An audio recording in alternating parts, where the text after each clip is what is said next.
day Jer proposed, we were actually at his best friend's wedding. We were just having a normal night. I knew something was going on because everything that's been going on was a little sneaky. To my surprise, there was tons of candles lit and they were all in a row, and Jer was at the very end of that. I snatched her for a few hours before she had to fly back to work and brought her up to the top of the roof. He was like, I need to ask you something. I was so surprised at that point. I was just like, oh. And I was like, what?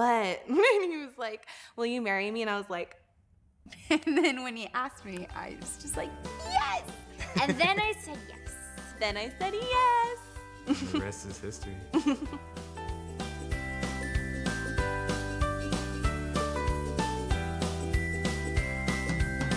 For the longest time in Seattle, where we live, we've been doing this event, Saving Your Marriage Before It Starts. Right. And as a result, we get invited to a lot of weddings. I mean, there's barely a week that goes by we don't get invited to a wedding someplace, wouldn't you say? And we've loved every one of them. They're so individual, they're beautiful, sometimes wacky. One stands out. Something happened at this wedding we've never, ever forgot. It was years ago, had to do with the ring bearer. He was 3 or 4 years of age, had the little bow tie on, the little white shorts, the little tuxedo, you know.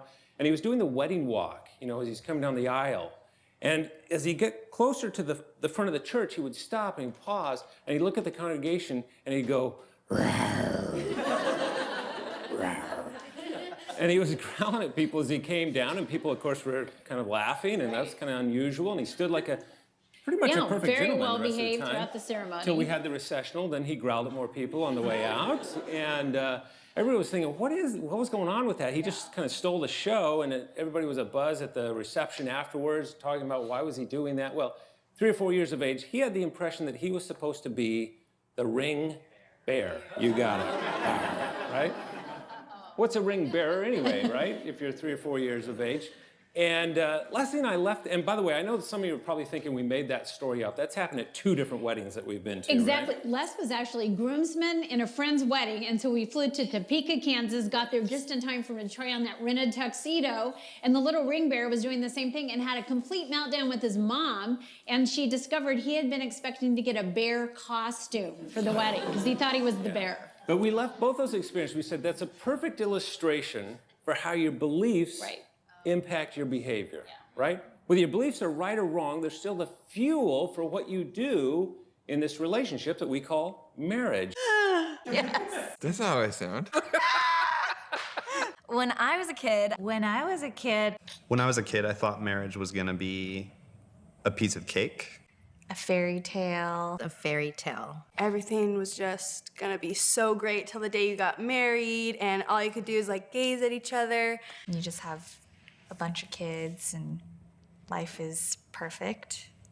Everything would fit together just perfectly with minimal to no effort because the stars would align. Definitely way more to that. That was a shocker. Reality check. So lots of misbeliefs when it comes to marriage, and what are some of the most common that we run into? Here's one that trips up so many couples because we don't even realize it, but we step into married life believing that we expect the same things from marriage. In other words, that the ideal image that I'm holding in my mind's eye of the perfect marriage, I just assume matches your ideal for the perfect marriage. I mean, you know, I just assume we're on the same page that way. And it doesn't always turn out to be the case because our expectations are shaped by some pretty powerful sort of unconscious forces. We don't know they're there, but they shape our expectations and they really can stun us then when we get married and it doesn't turn out the way we pictured it. Yeah, and the first one is what we call unspoken rules, right? I mean, you don't know you have rules about marriage and the way your marriage should roll out until you get married and your spouse starts to break your rules, right? And then you go, wait a second, you don't do it that way in a great marriage. That's not the way it's supposed to work. And it can be so shocking. Like for me, I remember— And by the way, these aren't moral rules or ethical. No. These are just like unspoken rules about how life should be lived. I admit that I thought Janae would be more organized. I thought Art would be a handyman. We still have things that need to be done around the house. I'm not a handyman. That's what the in-laws are for. My father-in-law is a great handyman. That's who I call. and I was really hoping that she could help me organize things, and hasn't been the case. Daddy, Art didn't do this. Can you come over and help hook me up? Thanks, Daddy. Oh, I love you. I'm not mad.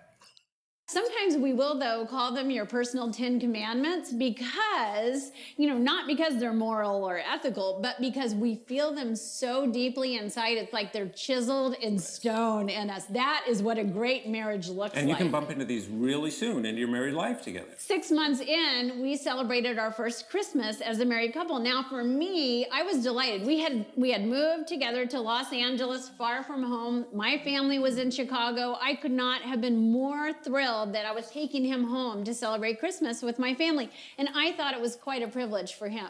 I couldn't imagine not having ever celebrated with my family because it was so fun. And so being on a student budget, we caught a red-eye flight, from LA, flew to Chicago, time change, get in wee hours of the morning. I wanted to wake up, though, on Christmas Eve and have all of Christmas roll out together. So I remember as we're falling into bed that night, middle of the night, I'm saying, I'm so excited. We're going to get to wake up tomorrow morning. It's going to be awesome. I knew what that meant. I'm not sure he had any picture She said, in his I'll wake mind. you up, and it's going to be a blast. We're going to have this breakfast. That's what we do the day before Christmas at my home and all that kind of stuff. Fine, wake me up. Fine, he's in a fog. The next morning, I wake up, like 3 hours of sleep, no alarm. I don't need it. My adrenaline's pumping. I'm so excited to be home. Pull on my robe, give Les a little shake. Hey, come on down. It's time for breakfast. And I walk downstairs, and I'm just wrapped up. I melt into that moment where my mom is taking care of me again. I walk in, the house smells just right. Everything's familiar, everything I've had all my life on Christmas Eve breakfast. That was just how my family started it off. So the Christmas china's out, everything's great. My mom's pouring my coffee. We're laughing, catching up, trading stories. I am just in the moment. And everything's done. Les hasn't come down. And so I said, that's okay. Let's gather around the table. I know he's on his way because I woke him up. So we gather and we're well into our meal. My mom pours like my third cup of coffee and it just hits me. Les is missing this whole thing. I mean, this is one of my family's special things.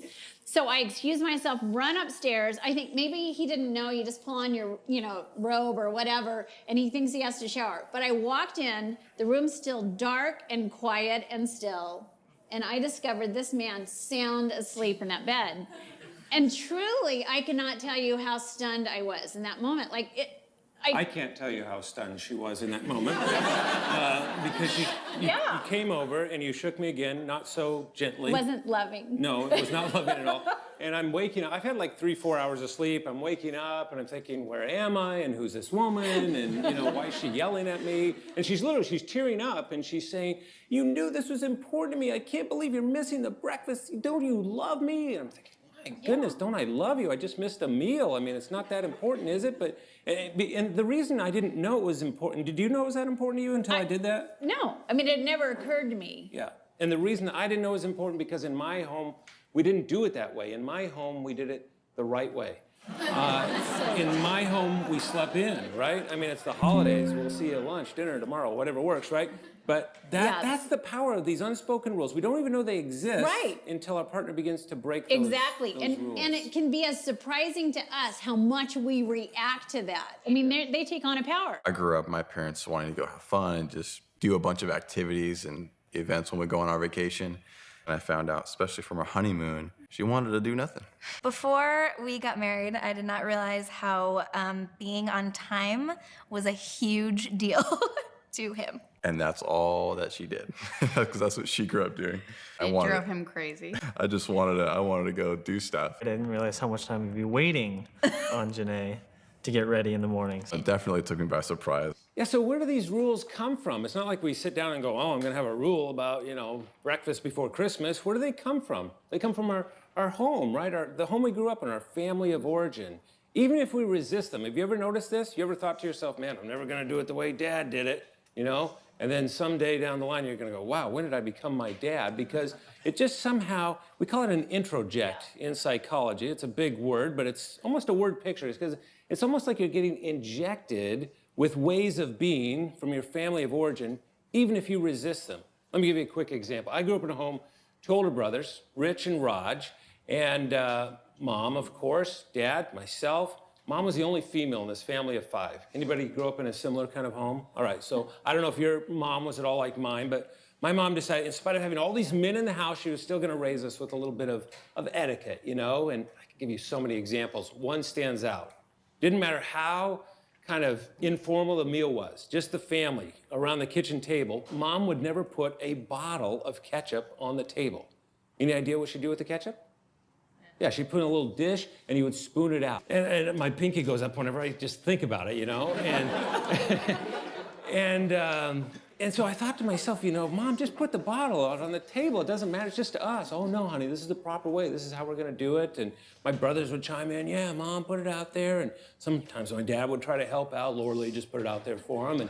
And I can remember saying, because she was always, you know, she'd stick to her guns, but I said as a kid, even out loud, I thought, man, whenever I get my own house, I'm gonna get my own bottle of ketchup, right? I'm gonna get 5 or 6 of them, just leave them all over the place if I want to, right? And I eventually did get my own house. Les and I moved from from Chicago to Los Angeles, moved into this little tiny apartment, that little tiny kitchen, you remember that? You could hardly move around in that thing. But I bet we'd been married less than a week. You'd set the table, we're having hamburgers or something, I came in, right in the middle of this table, big squeezable bottle of Heinz 57 ketchup. How do you think I reacted? What, are you born in a barn? You don't put a naked bottle of ketchup out on the table, right? You put a little dish, you spoon it out.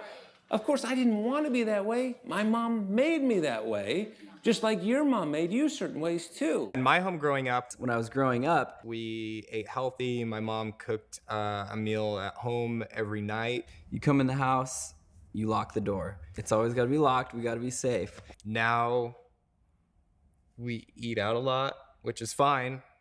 It's fine. I grew up in a neighborhood where nobody locked their door. My mom would scream if the door was locked. I like to eat out when there's nothing ready to eat. Yeah. So. I'm coming home from the grocery store. I'm carrying about 5 bags because I don't want to go back to my car. I go all the way to the door, and to my disbelief, the door was always locked. Charmer. So Jared knows that after work, he's gonna leave it open and I will lock the door. And that's our new It's rule. always open now.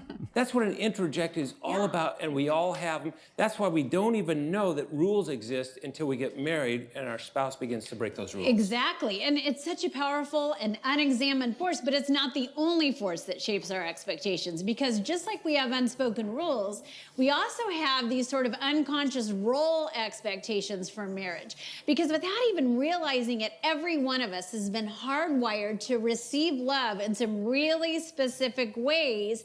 I mean, we don't even realize it, but what happens is we feel most loved when our spouse does very specific behaviors. You know, we've been trained what it looks like to have a very loving husband or be a very loving wife. And that comes from TV, it comes from the home we grew up in, all that kind of stuff. Leslie grew up in a home where Dad always opened her doors. Absolutely. I mean, like the car door. And my mom's. For your mom. Yeah. And I think it's wonderful. Any guy do that, like consistently?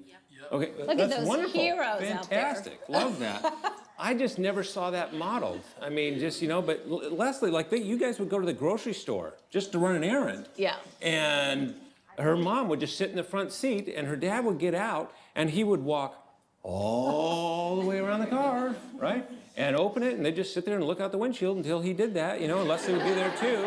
Right? Indeed. I mean, it was a colossal waste of time, in my opinion, but I'm not knocking it. I think it's wonderful that you do that. I just never saw, Dad never did that for my mom. I mean, he said, that's why we got power locks. I mean, why would we take time to do that? And so the first couple of dates Leslie and I went on, you know, I'm halfway to the restaurant. She's still sitting in the car like, all right, I'll get a table. Come on when you can, you know. And so that's an unconscious role expectation in your mind. You thought a loving husband will do that. If you loved me, that's how you would reveal it to me. Right. And we have so many of those. You know, we don't realize it, but it can really catch our spouse off guard. They don't know that's the script. They don't know you only feel loved when certain behaviors happen. And they can feel broadsided. Like, I love you deeply. Just because I don't open your doors has nothing to do with how I feel about you. But that's a trigger for you because that was hardwired in you. And that's what an unconscious role Absolutely. And that can have to do with how a husband is supposed to think or talk or feel. For you, one of the ways I devastated you is I don't do maps. Yes. Like, I didn't know if you're a loving spouse, you navigate for whoever's driving. In my home growing up, Mom always helped Dad navigate the trip, Yeah. right? And had maps out or whatever. That never occurred I was to you. completely oblivious, cannot read a map. Basically, it's not in my skill set. Well, I remember once we were in downtown Seattle. We're trying to find this restaurant, Yes. and we didn't have a GPS thing in our dash. We're looking, and Leslie said, "I'm going to be a loving wife, man. I'm going to help you find this place." And she has this map out, and I look over, and she says, "This street does not exist in downtown Seattle." And I look over and I start to laugh. She said, "What are you laughing at?" And I said, "You have a map of Tacoma, Washington, Alice, right?" Not gonna happen. No, right? No. So unconscious role expectations, we all have them. This Right. is what a loving wife does. This is what a loving husband does. Yeah. And if they don't line up with our reality, we think, man, That's right. maybe I married the wrong person. It can be that powerful. So it is powerful. Those kind of expectations. I mean, the unspoken rules can be about anything as well. It can be about, what does it mean to be on time? It can be about who's supposed to, manage the home, the How car. do you celebrate birthdays, Yeah. Christmas, all the Celebrate rest? anything. Yes, Yeah. all right. So there are moments in every single day when these things are revealed to you as a couple and can really, impact And you you. combine these two, unspoken rules and unconscious role expectations. These are the twin engines that drive this first myth that says we expect the same things from married life. I always saw my dad doing all the finances. He had his little checkbook out every month, balancing the checkbook, paying all the bills, everything down to the penny. So I always just assumed that when I get married, I'm going to be the man of the house and I'm going to do all the finances and pay the bills and make the budget and everything. So growing up, family time was like the most important thing. So I don't think John expected that I wanted to hang out with all of my siblings, like constantly. Turns out when we got married, she's much better at the finance stuff than I am. Like But every day of the week. You have 7 siblings? 6. Or 6? Well, it feels like 7. I was raised by a single mother and she handled all of the finances and everything. So I was very aware of, it's very money conscious just growing up. But it's important because I we mean, have I a work big with my Italian sim. family and it's nice to hang out with family a lot. Yeah, like maybe once every 2 weeks or something instead of That's how drive it is across for him. town. That's what he wants, 45 minutes each way, but And so I just felt like that was just naturally became my role.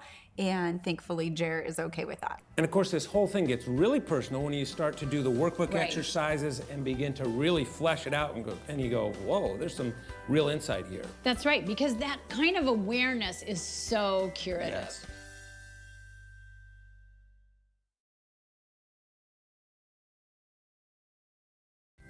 So when we buy into this idea that everything good will get better, we're setting ourselves up for a little bit of heartache because there's going to be necessary losses, but that's not the only myth. There's kind of an opposite side of this coin, right? And that's Exactly. myth number 3. Yeah, I mean, the experience of falling in love is so powerful and so positive that it kind of sets us up to think that everything that's been bad about our life so far will now disappear under the power of this amazing experience. And falling in love is amazing, and having companionship is healing, and it's wonderful to share your story with this person.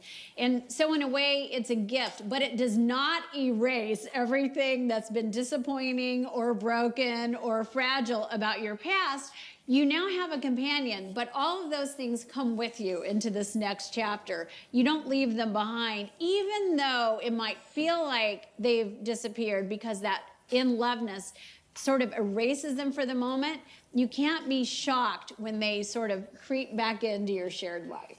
Yeah, we have 2 boys, and when they were little, I remember, there'd be nicks and stuff and writing on the wall that just happens, crayons and stuff. And you came home with something called like the magic. The Mr. Magic Eraser. And it just like it instantly took that stuff off the walls. I was just like stunned, just with one thing. And sometimes we think marriage is supposed to do that too. It's just going to erase all the stuff we don't like about our lives. Is somehow magically going to get better. And of course, it doesn't do that. Yeah, it feels like it's offering us that promise, but it can really catch you off guard when you discover, nope, all of real life is still in the mix, and the gift of this companion to walk through that story. Now, there's another myth that is probably one of the least articulated and most deeply felt myths of all, and it's the myth that says, my spouse will make me whole. My spouse will make me whole. In other words, this person that I marry is going to make up for all the stuff that I've been lacking, and vice versa. And of course, that just can't happen. That's right. Yeah, because we deeply need that. Sometimes we feel a sense of a gap in our soul, and we're looking for another person to fill that. So, Leslie and I teach this class at the university in Seattle where we work, and it's called Relationships 101. We love teaching this class, and we'll have about 200 students in there, and we tell them on the very first night of this class that we want to give you a single sentence. Whether you take any notes the rest of the semester, that's up to you, but we want you to write down at least one single sentence. We tell them this sentence that we're about to give you has the potential to revolutionize every relationship you have, whether it's with mom and dad or your siblings or your roommate, your potential soulmate, right? This single sentence, and here it is. It says this: if you try to build intimacy with another person before you've done the difficult work of getting whole on your own, all your relationships become an attempt to complete yourself. Let me say that again. If you try to build intimacy, if you try to build a connection with another person before you've done the difficult work of getting healthy on your own, all your relationships, particularly this relationship, will fall flat. Why? Because nobody was designed to complete you. Sorry to break it to you, but it's the truth. Nobody was designed to make up for all the things that you're lacking. Yeah, no matter how much they want to do that for you, it's impossible to offer that gift. Let me do something. I want John and Jennifer, can you guys come up here just for a second? Are you guys engaged? Married? Married? All right, stand right here on the front of this stage and stand about a foot apart, okay? And then just, a foot apart, and then just gently lean your shoulders in to each other, keeping still, and then gently put your heads together, all right? And we see a couple like this, and what do we say? Aww. Isn't that sweet? All right, you're making us sick. Sit down. And that's what we call an A-frame relationship, represented by the capital letter A. In an A-frame relationship, you have two people that look so romantic, and it's almost like so loving. Yeah, and they walk around like this. And what happens in a couple like this when you're walking around? And by the way, we see plenty of them on our campus. You see couples walking around like this, and one of them stumbles, figuratively. What happens? Right, the whole relationship falls apart, right? Why? Because there's no individual identity. Right. We sometimes call it an enmeshed relationship. It's like they've almost fused their identities. Yeah, it's just overly dependent. And you don't want that whole thing to collapse, but that's what happens when you're depending on each other for your wholeness. Exactly. The alternative to that is what we might call an H-frame relationship. Kind of the opposite extreme. Yeah, where you have two people that are kind of walking a distance apart, but they're connected at some level. But not much, because what they're focused on is trying to be whole on their own. So it's kind of like the opposite extreme. And so maybe their lives connect, but there's not a lot of meaningful connection. It's almost like they operate like two parallel tracks of a train. You know, they're headed the same direction, but not a lot of meaningful. They just don't intersect. And so he gets home and he says, oh, she wouldn't understand my work, so I don't even want to talk about that. Not going to go into it. And they just kind of have their own separate worlds. That's the overly dependent, the H-frame. Yeah, and so it's pretty disconnected. It's not very meaningfully intimate. The alternative to both of these relationships is what we might call the M-frame relationship, represented by that capital letter M, and figuratively, at least, a couple is holding hands, and as they walk down life's way, if one of them stumbles, the other picks him up, and as iron sharpens iron, they help each other on that pathway to wholeness, but they aren't leaning in on each other, expecting you to make up for everything that I'm lacking. Right. Yeah, so it's an interdependence because they're meaningfully connected, but they're also strong on their own. And so, you know, it's a great thing because you're not filling gaps, but you are inspiring each other to grow, and you are there for each other in the moments where things unravel. Right, and the issue with, I want to come back to the A-frame for just a second, because what happens in that M-frame, after a while, you don't just lean in on each other, but you start to pound down on each other. This is what you're supposed to do. If you're a loving wife, you should be doing this, right? And that really causes havoc in a relationship. Because you take that need you feel that's so compelling and you want them to be able to meet that need. Right. When we first got married, I was really excited because John's really good with money and just like handling money with budget. So I was like, oh, perfect. I don't have to do this anymore. You can just take care of all the bills. Like, you can worry about the budget. I'm more of a silent type of person, a silent leader, and not as engaging or talkative with certain people or, really putting myself out there. And I would say Crystal is more the opposite in that. I'm the talker. I'm the in-your-face person. I'm going to walk up to you and introduce myself. But then I realized that I need to actually be good with that, and I need to be wise with how we spend our money. But I've realized that, that's not fair to her just to always rely on her to do that and to, make those relationships happen and start. I think you should be really proud of yourself because I think you're doing much better.